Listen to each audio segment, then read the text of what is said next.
Hello and welcome to উদ্বোধন। আশা করছি তোমরা সবাই খুব ভালো আছো। আজকে আমরা যে টপিকটা পড়ব সেটা হচ্ছে ভারতের সংবিধান।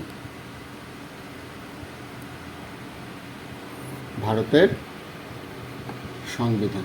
এবার সংবিধান তো আমরা আজকে পুরোটা পড়তে পারবো না, তার জন্য আমরা আজকে একটা ছোট্ট টপিক পড়ব সংবিধানের, যাকে বলা হয় শিডিউল বা তপশিল।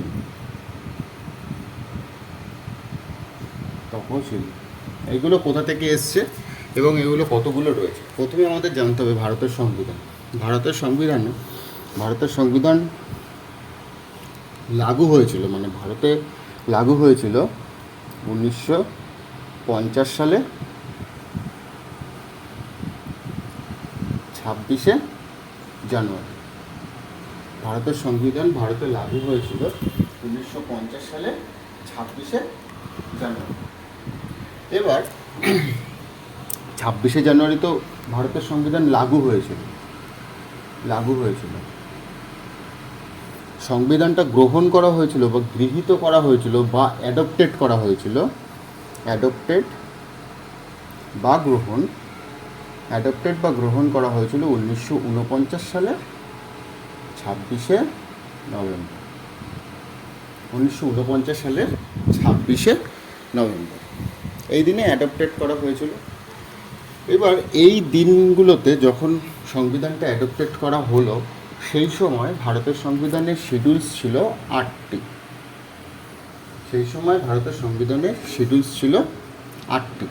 এখন বর্তমানে এই 2025-এ দাঁড়িয়ে সংবিধানের শিডিউলসের সংখ্যা বেড়ে হয়েছে 12টি।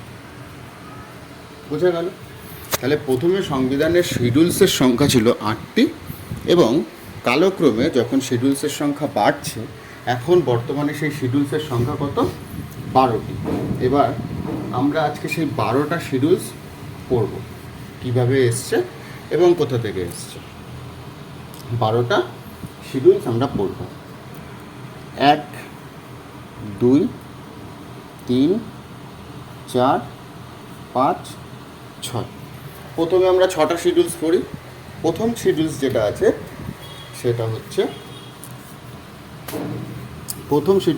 আছে সেটা হচ্ছে union and it's territory. Union and it's territory মানে রাজ্য বা কেন্দ্র, বাংলায় যেটাকে বলবো কেন্দ্র ও তার সীমানা।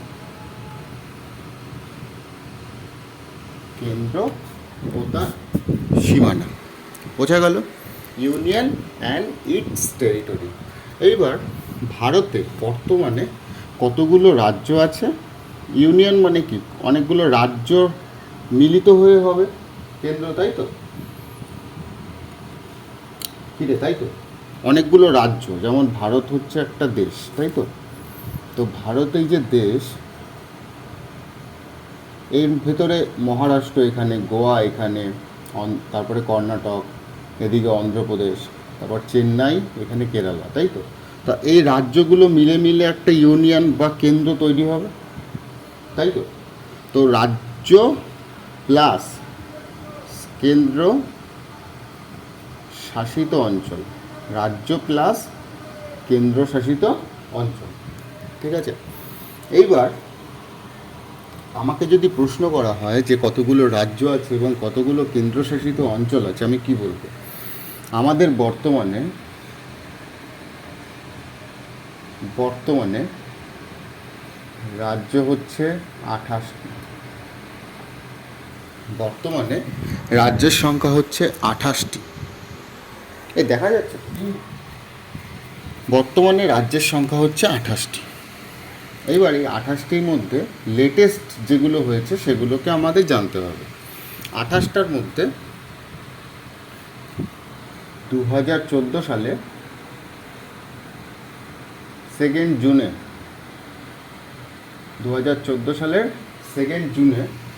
তেলেঙ্গানা রাজ্য হিসেবে তকমা পেয়েছে। 2014 সালের 2 জুন তেলেঙ্গানা রাজ্য হিসেবে তকমা পেয়েছে এবং 2019 সালে 31শে অক্টোবর, 2019 সালের 31শে অক্টোবর 2019 সালে 31শে অক্টোবর জম্মু কাশ্মীরকে JNK জম্মু কাশ্মীরকে রাজ্য থেকে কেটে, আগে রাজ্য ছিল, জম্মু কাশ্মীর আগে রাজ্য ছিল, তো রাজ্য থেকে কেটে একে কি করা হয়েছে, কেন্দ্র শাসিত অঞ্চল। বোঝা গেল? তো 2019 সালের 31শে অক্টোবর জম্মু কাশ্মীরকে কেটে রাজ্য থেকে কেটে কেন্দ্রশাসিত অঞ্চল করা হয়েছে, এবং জম্মু কাশ্মীরের সাথে লাদাখকেও জম্মু কাশ্মীরের সাথে লাদাখকেও একটা কেন্দ্রশাসিত অঞ্চল করা হয়েছে, কেন্দ্র শাসিত অঞ্চল। বোঝা গেল?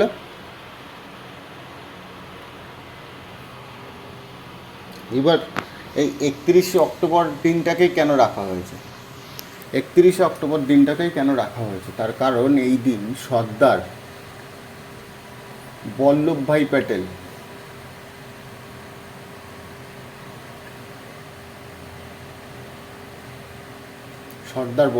প্যাটেলের জন্মদিন, 31শে অক্টোবর। বোঝা গেল? এইবার এই সর্দার বল্লভভাই প্যাটেল নিয়ে কিছু কথা। এই সর্দার বল্লভভাই প্যাটেল সর্দার উপাধি, আমার মুখ কি, এই মাথা কি দেখা যাচ্ছে? সর্দার উপাধি পেয়েছিল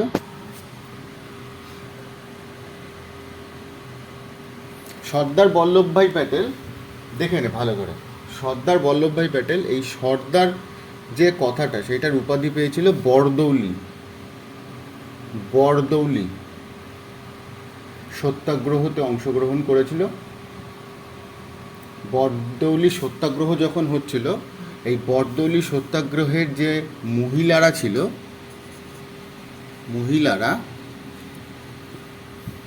তারা তাকে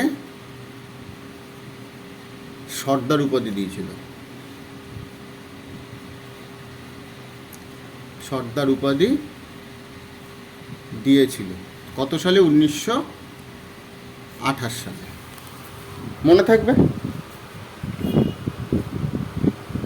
যদিও এটা দেখা যাচ্ছে না, যদি ভিডিওতে এটা না দেখা যায় তাহলে তোমরা এই কথাটা শুনে লিখে নিও, ঠিক আছে? মহিলারা তাকে সর্দার উপাধি দিয়েছিল 1928 সালে। বুঝতে পেরেছিস? এইবার এই সর্দার বল্লভভাই প্যাটেল ইনি কোথাকার বাসিন্দা ছিল? ইনি ছিল গুজরাটের, তাই তো? দেখে নে ভালো করে। নর্মদা নদীর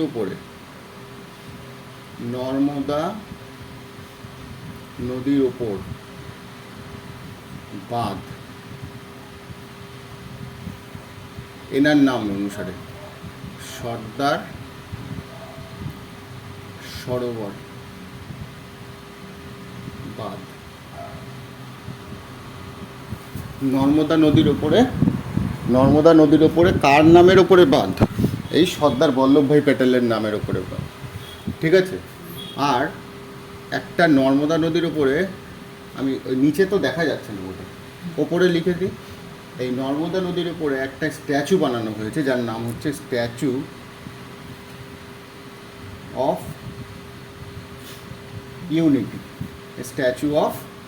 ইউনিটি। এই নর্মদা নদীর ওপরে একটা স্ট্যাচু বানানো হয়েছে, যার নাম হচ্ছে স্ট্যাচু অফ ইউনিটি। দেখেন, নর্মদা নদীর উপরে একটা বাঁধ বানানো হয়েছে, সর্দার সরোবর বাঁধ, আর সেই বাঁধের পাশেই একটা স্ট্যাচু বানানো হয়েছে, যার নাম হচ্ছে স্ট্যাচু অফ ইউনিটি। এই স্ট্যাচু অফ ইউনিটি কার? এই সর্দার বল্লভভাই প্যাটেলের স্ট্যাচু, ঠিক আছে? এটাকে তৈরি করেছিল কে? রাম ভি সুতার। লিখে নে।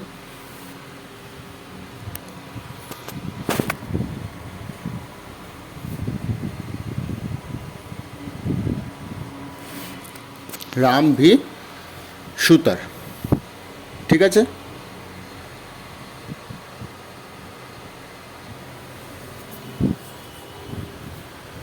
ঠিক আছে। এইবার একটা কথা আছে, এই যে ইউনিটি, এই ইউনিটি মানে কি? ইউনিটি মানে কি? ইউনিটি মানে একত্রীকরণ। এই ইউনিটি, ইউনিটি মানে কি? একত্রীকরণ। একত্রীকরণ তো তো আমাদের দেশ যখন স্বাধীন হয়েছিল তখন ওই রাজ্যগুলোকে একত্রীকরণের জন্য এই সর্দার বল্লভভাই প্যাটেল একটা বড় রোল নিয়েছিল, মানে খুব ভালো একটা কাজ করেছিল রাজ্যগুলোকে একসাথে আনার জন্য। তো সেই জন্য ওনার নামে যে স্ট্যাচুটা তৈরি করা হয়েছে তার নাম রাখা হয়েছে স্ট্যাচু অফ ইউনিটি। বোঝা গেল? এইবার নর্মদা নদীর নাম পেলাম আমরা, নর্মদা নদী, তাহলে যা যা পাচ্ছি সেগুলো লিখি। তাহলে নর্মদা নদীর উৎপত্তি কোথা থেকে? নর্মদা নদীর উৎপত্তি হচ্ছে, আমরা পড়ছি কিন্তু কনস্টিটিউশন, তাই তো? কিন্তু আমরা কনস্টিটিউশন থেকে কত কিছু পড়লাম, অনেক কিছু পড়লাম, যেমন ইতিহাস পড়লাম, ভূগোল পড়লাম, বিজ্ঞান। এবার পড়বো আমরা ভূগোলের কিছু অংশ। নর্মদা নদী, এইটা হচ্ছে সাতপুরা পাহাড়, এখানে মহাদেব, মহাকাল আর সাতপুরা, তিনটে সাতপুরা পর্বতের তিনটে, মানে সাতপুরা একটা রেঞ্জ, সাতপুরা একটা হচ্ছে রেঞ্জ, মানে অনেকগুলো পাহাড় পরপর পরপর পরপর হয়ে গেছে, কি তাকে কী বলা হয়? সাতপুরা রেঞ্জ। এই সাতপুরা রেঞ্জে তিনটে পাহাড় আছে, একটা হচ্ছে মহাদেব, সাতপুরা, মহাদেব, মহাকাল। ঠিক আছে, সাতপুরা, মহাদেব, মহাকাল। আর এই যে মহাকাল, এটা হচ্ছে মহাকাল পর্বত। সাতপুরা, মহাদেব, মহাকাল। তো মহাকাল পর্বতের ওপরে, মহাকাল পর্বতের ওপর থেকে এই নর্মদা নদী এইরকমভাবে বাঁক নিয়ে এইখানে গুজরাটের মধ্যে গিয়ে পড়ে। বুঝতে পেরেছিস? লিখে নে। তো মহাকাল পর্বতের একদম শৃঙ্গটার নামও লিখে নিস, মহাকাল পর্বতের অমরকণ্টক শৃঙ্গ। এই নর্মদা নদী মহাকাল পর্বতের, মহাকাল পর্বতে অমরকণ্টক সিংহ থেকে বাঁদিকে বাঁক নিয়ে মধ্যপ্রদেশ, গুজরাট এবং রাজস্থানে গিয়ে, মধ্যপ্রদেশ, মহারাষ্ট্র এবং গুজরাট, এইটা হচ্ছে মধ্যপ্রদেশ। এই জায়গাটা তোমরা যারা দেখছো ভিডিওতে, মধ্যপ্রদেশ, মহারাষ্ট্র এবং গুজরাটে গিয়ে পতিত হচ্ছে এই নর্মদা নদী। ঠিক আছে, তাহলে বুঝতে পারলি ইউনিয়ন অ্যান্ড ইটস টেরিটরি। এখনো পর্যন্ত আমাদের ইউনিয়ন চলছে, কিন্তু এখনো পর্যন্ত আমাদের কি চলছে? ইউনিয়ন। 28টা কি রাজ্য, তাই তো? 28টা রাজ্য। তাহলে কেন্দ্রশাসিত অঞ্চল হবে কটা? 28টা রাজ্য এবং 8টি কেন্দ্রশাসিত অঞ্চল। 8টি কেন্দ্রশাসিত অঞ্চল। বোঝা গেল? 28টা রাজ্য এবং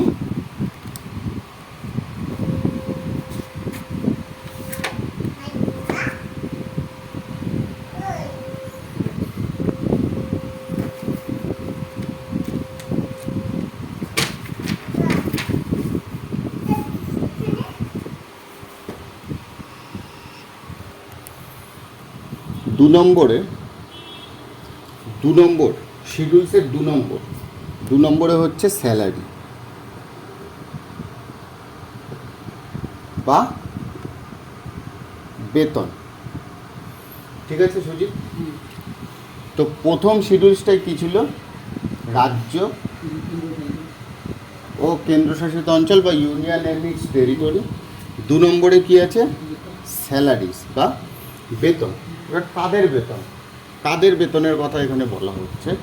যারা সরকারের অধীনে, বা এটা মনে রাখতে পারিস, প্রেসিডেন্ট সহ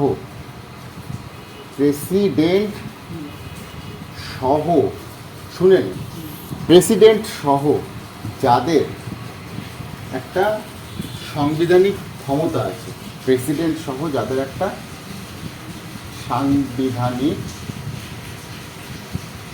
ক্ষমতা আছে, ঠিক আছে, প্রেসিডেন্ট সহ যাদের একটা সাংবিধানিক ক্ষমতা আছে তাদের স্যালারি লিখে না।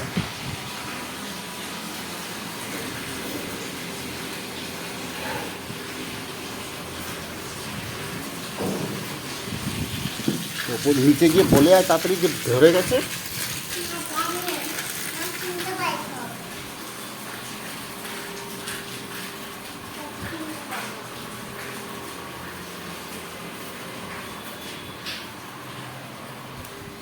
স্যালারিজ বা বেতন, ঠিক আছে।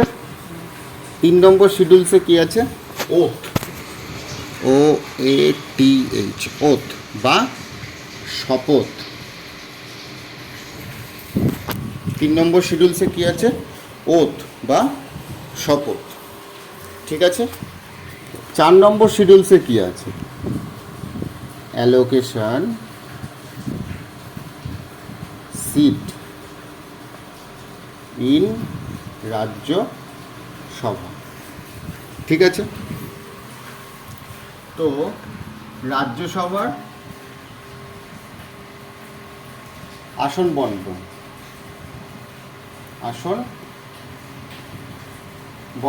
তাই তো, রাজ্যসভার আসন বন্টন।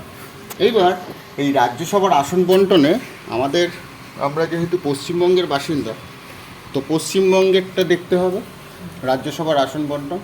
তো ওয়েস্ট বেঙ্গলের রাজ্যসভার আসন সংখ্যা কটা? 16টা। ওয়েস্ট বেঙ্গলের লোকসভার সংখ্যা কটা? 42টা। দেখে নে, আগে দেখে নে, তারপর লিখবি। তাহলে ওয়েস্ট বেঙ্গলের রাজ্যসভার আসন সংখ্যা কটা? 16টা।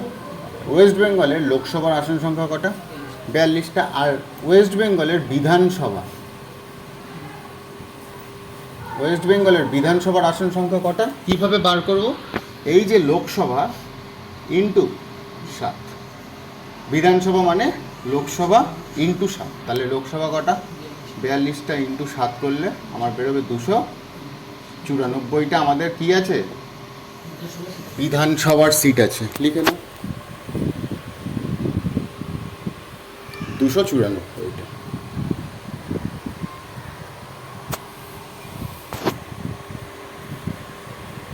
লোকসভায় 42টা আর বিধানসভা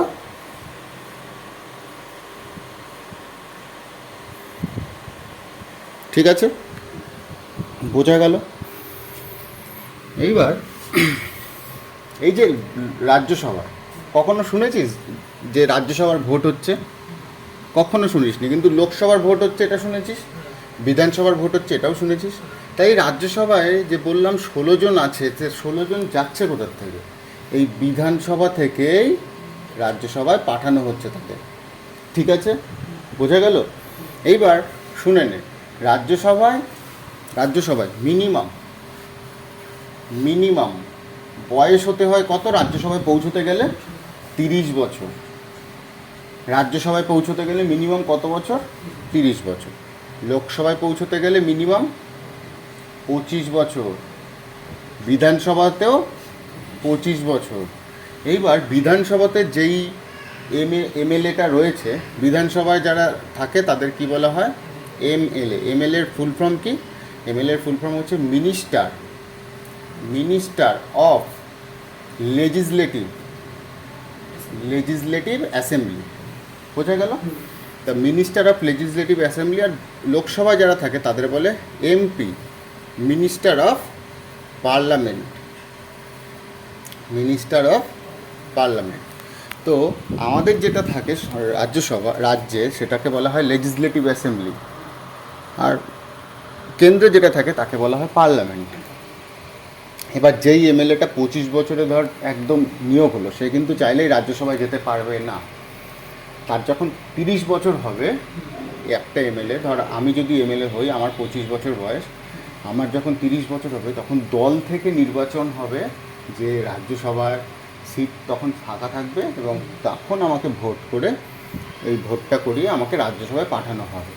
ঠিক আছে, এইবার রাজ্যসভায় একটা জিনিস মাথায় রাখতে হবে, লোকসভার মেয়াদকাল কত? লোকসভার মেয়াদকাল 5 বছর। লোকসভার মেয়াদকাল 5 বছর, বিধানসভার মেয়াদকাল 5 বছর, আর রাজ্যসভার মেয়াদকাল অনির্দিষ্টকাল। অনির্দিষ্ট মানে এটা কখনো ভাঙাই যাবে না। ঠিক আছে, রাজ্যসভাকে কখনো কেউ ভাঙতে পারে না। কেটে দেয়, খুব দরকার। তো রাজ্যসভাকে কখনো কেউ ভাঙতে পারবে না, কিন্তু লোকসভা ভাঙা যায় 5 বছরে, বিধানসভা ভাঙা যায় 5 বছরে। যেমন এমএলএ থেকে কি হয়, এমএলএ ভোটে হয় সিএম, এমএলএ ভোট থেকে একজন সিএম হয় বা চিফ মিনিস্টার হয়, তাই তো, বা মুখ্যমন্ত্রী হয়। আর এমপি ভোটে একজন হয় পিএম। বোঝা গেল? যেমন আমি বলি, মমতা ব্যানার্জি হচ্ছে এমএলএ, উনি সিএম। অভিষেক ব্যানার্জি উনি কিন্তু এমপি পদ, ঠিক আছে, এমপি পদে রয়েছে, উনি কিন্তু এমএলএ পদে নেই অভিষেক ব্যানার্জি। ঠিক আছে, বুঝতে পেরেছি? এইবার রাজ্যসভাকে কখনো ভাঙা যায় না। কেন ভাঙা যায় না? কারণ রাজ্যসভা হচ্ছে একদম অনির্দিষ্টকালের জন্য চলতে থাকবে। এইবার যারা রাজ্যসভায় যাচ্ছে তাদের মিনিমাম বয়স কত হতে হবে? 30 বছর। রাজ্যসভায় 30 বছর, লোকসভায় 25 বছর, বিধানসভায় 25 বছর। ঠিক আছে, এইবার এই রাজ্যসভায় যাচ্ছে কারা? রাজ্যসভায় যাচ্ছে এমএলএরাই যাচ্ছে। এই লোকসভা, রাজ্যসভা, এই যে লোকসভা, রাজ্যসভা আর প্রেসিডেন্ট, এই তিনটে জিনিস মিলে হয় হচ্ছে পার্লামেন্ট। মিনিস্টার অফ পার্লামেন্ট বলেছি না? তো লোকসভা, রাজ্যসভা আর প্রেসিডেন্ট মিলে হয় কি? পার্লামেন্ট। বুঝতে পেরেছিস? তাহলে যদি বলে পার্লামেন্ট মানে কি? পার্লামেন্ট মানে হচ্ছে Lok Sabha plus Rajya Sabha plus president. লোকসভাকে বলা হয় লোয়ার হাউস, রাজ্যসভাকে বলা হয় আপার হাউস। ঠিক আছে, এটায় 25 বছরে যোগদান করা যায়, তার জন্য ওটা লোয়ার হাউস। আর এটা হচ্ছে 30 বছর, তার জন্য ওটা আপার হাউস। আর এটাকে বলা হয় হাউস অফ পিপল।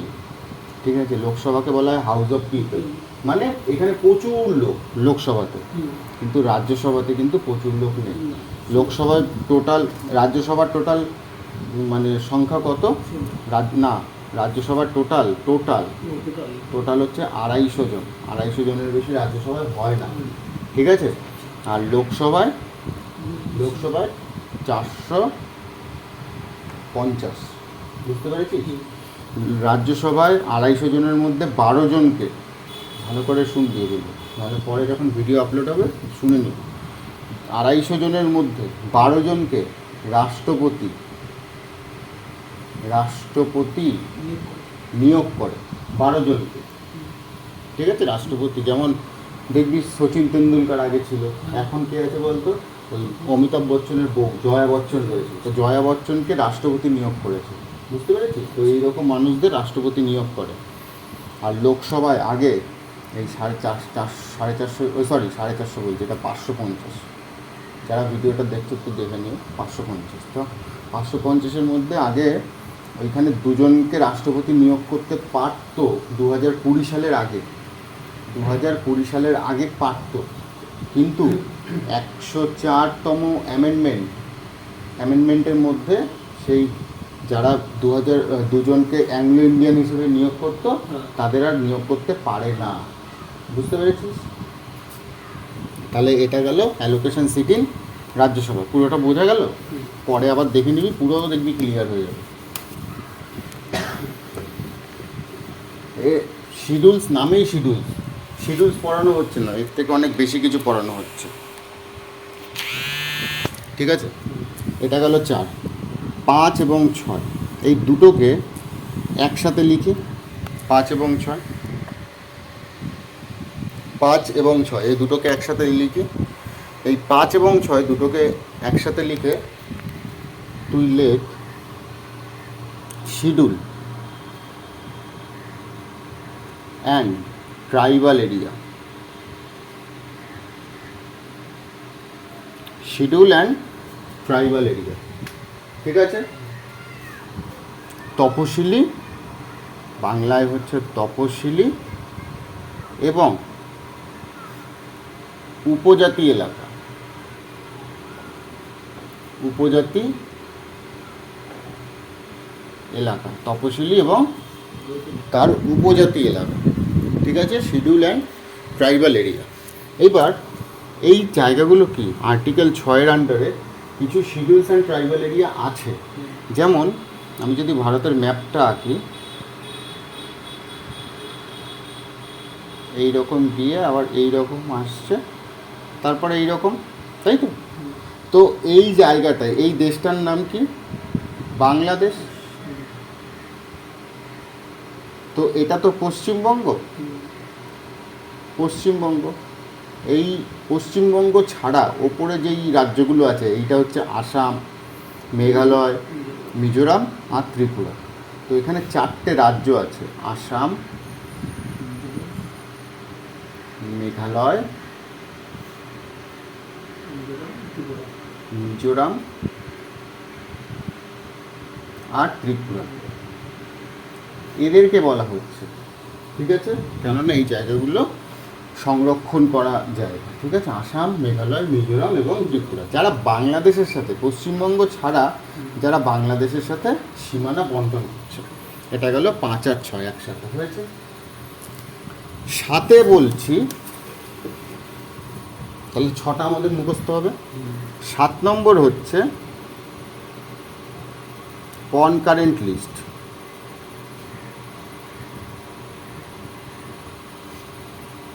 বা যুগ্ম যুগ্ম তালিকা।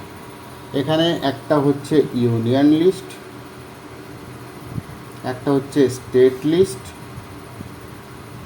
আর একটা কনকারেন্ট লিস্ট। কোন দেশ থেকে নেওয়া হয়েছে?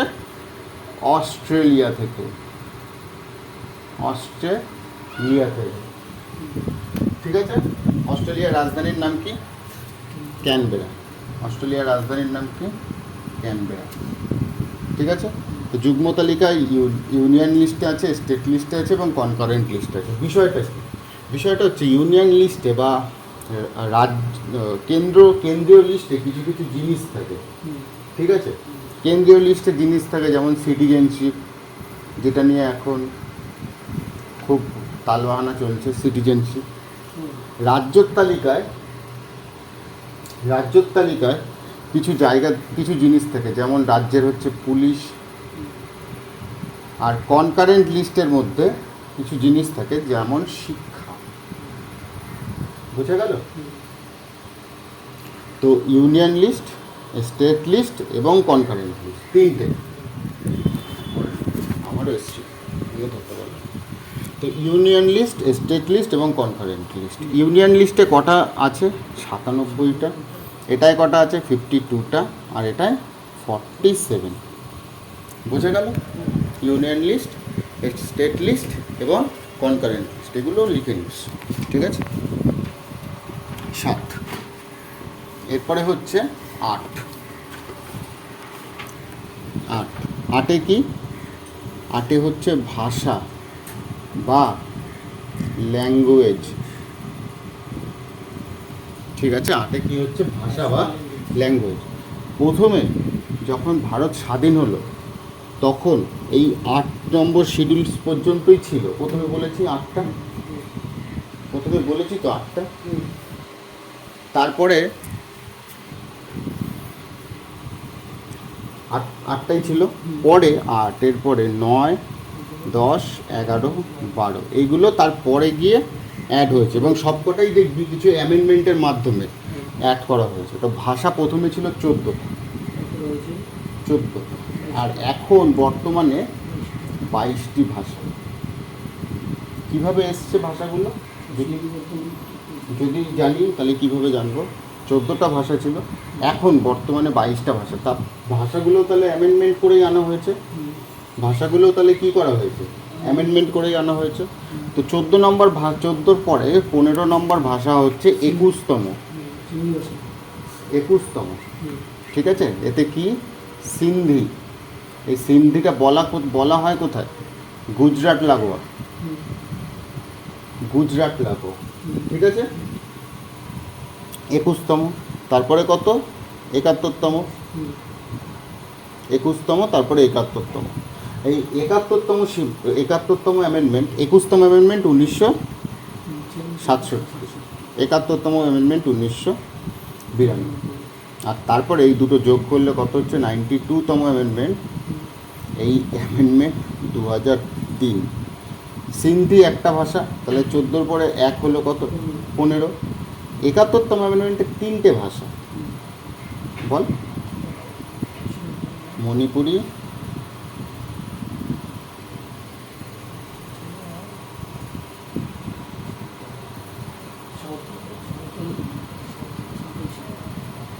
বিরানব্বইতম অ্যামেন্ডমেন্টে কটা ভাষা? 4টে ভাষা।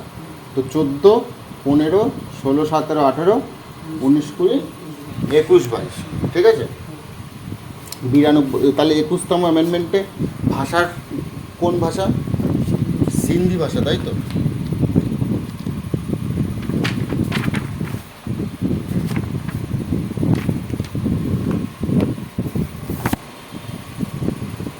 একাত্তরতম অ্যামেন্ডমেন্ট যেটা রয়েছে তাতে কি কি আছে?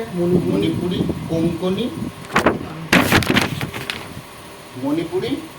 কোঙ্কনি আর নেপালি। মণিপুরি ভাষা মণিপুরে চলে, কোঙ্কনি ভাষা এটা গোয়া এবং মহারাষ্ট্র এবং কর্ণাটকের কিছু জায়গায় চলে, আর নেপালি তো নেপালে চলে। আর এইটা সাঁওতালি,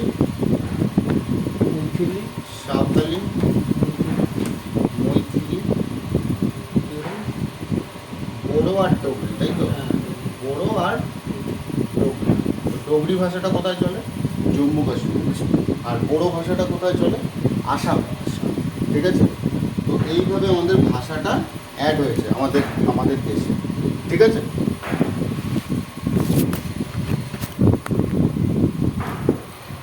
এরপরে হচ্ছে 9 নম্বর শিডিউলস, লিখে নিচ্ছি সেগুলো পুরোটা। এরপরে হচ্ছে 9 নম্বর শিডিউলস। তা 9 নম্বর শিডিউলসে কী কী আছে? 9 নম্বর শিডিউলসে আছে 9, 10, 11, 12। এক্ষুনি হয়ে যাবে, সেটা হচ্ছে এটা হচ্ছে ভূমি সংস্কার আইন। ভূমি সংস্কার আইন এসছিল কত সালে? First amendment 1951। আমাদের দেশে প্রথম সংবিধান সংশোধনী কত সালে এসেছিল? 1951। কত? 9 নম্বর শিডিউলসের জন্য। 10 নম্বর শিডিউলস আসলো দলত্যাগ বিরোধী আইন। কত সালে? 52তম অ্যামেন্ডমেন্ট 1985 সালে, ঠিক আছে। 11, 12 পঞ্চায়েত আর 12তে পৌরসভা। পঞ্চায়েত আসলো 72তম অ্যামেন্ডমেন্ট, আর এটা আসলো পঞ্চায়েত আসলো 73, আর এটা আসলো 74তম অ্যামেন্ডমেন্ট। 73 আর 74 কত সালে? সেই 1992 সালে, ঠিক আছে। দলত্যাগ বিরোধী আইন 52তম অ্যামেন্ডমেন্ট 1985। পঞ্চায়েত আগে তো আমাদের আর্টিকেল 40-এ ছিলই প্রথম থেকে, আর্টিকেল 40-এ, কিন্তু তপশিলের মধ্যে আসলো কত সালে? 1992 সালে 73তম অ্যামেন্ডমেন্টে। আর এটায় কতগুলো লিস্ট আছে? 29টা লিস্ট আছে। পৌরসভাতে কতগুলো লিস্ট আছে? 18টি লিস্ট আছে। প্রথম পঞ্চায়েত ইমপ্লিমেন্ট হয়েছিল কোন রাজ্যে? রাজস্থান। আর তারপরে অন্ধ্রপ্রদেশ, ঠিক আছে। পশ্চিমবঙ্গে, ওয়েস্ট বেঙ্গলে ত্রিস্তর পঞ্চায়েত রয়েছে। ত্রিস্তর পঞ্চায়েত কি কি? গ্রাম পঞ্চায়েত, পঞ্চায়েত সমিতি, আর এই দুটোর পরে হচ্ছে জেলা পরিষদ, ঠিক আছে। আর মহারাষ্ট্রে ওখানে নগর পঞ্চায়েত বলে একটা রয়েছে, সেখানে গ্রাম পঞ্চায়েত নেই, পঞ্চায়েত সমিতি আর জেলা পরিষদ রয়েছে। পঞ্চায়েতের কতগুলো কমিটির নাম: বলবন্ত রায় মেহতা কমিটি, বলবন্ত রায় মেহতা কমিটি, অশোক মেহতা কমিটি। ঠিক আছে, তো এই হচ্ছে আমাদের পুরো শিডিউল। যদি ভিডিওটা ভালো লাগে তাহলে অবশ্যই বন্ধুদের সাথে শেয়ার করো এবং চ্যানেলটিকে ভালো লাগলে অবশ্যই সাবস্ক্রাইব